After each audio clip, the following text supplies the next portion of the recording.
They call themselves the Tigers, a renegade Rwandan militia accused of raping and killing for the past 2 decades from their mountain base here in eastern Congo.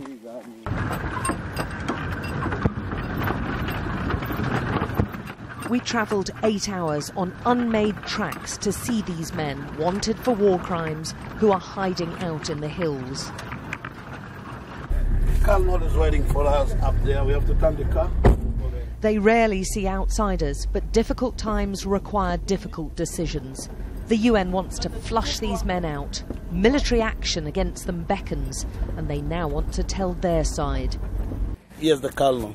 Bonjour. Bonjour. Ça va? The Tigers' chief is Colonel Bonheur. His name means happiness, but he's feared and loathed by many of the locals.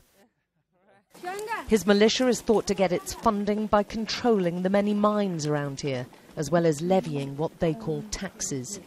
Has he or his unit killed any Congolese? Bon, no. A laugh followed by a denial.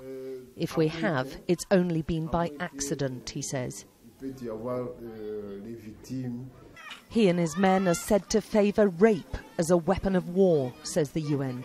It's a deliberate tactic to terrorise the women and subjugate the men. Now he and his men have a deadline. Give up your guns by December or UN troops will take them off you with force. The colonel insists he wants peace. He's given up some weapons, but his soldiers and their families can't go back to Rwanda and won't be accepted here in Congo either.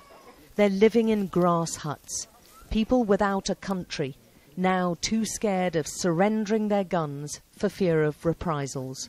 What do you want the international community to do? Bon, moi ce que je demanderais à la communauté internationale. I would ask the international community to have pity on us, because the Rwandan people in the Congo are suffering. It's been 20 years and they know how to sort this. They need to pressurise Rwanda. The Tigers are just one arm of the Fdlr militia. They want to re-emerge as a political party in Rwanda, and their aim is to unseat the sitting president, Paul Kagame. That's causing concern in Rwanda, but is positively encouraged by the Congolese government, who's been repeatedly accused of collaborating with the militia. But the colonel and his people want to go home. They're reduced to eating boiled leaves.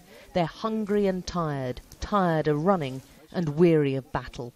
Life is very difficult. We are starving. We are really starving. We don't have a country. That's why this is the first thing which makes our life to be very difficult.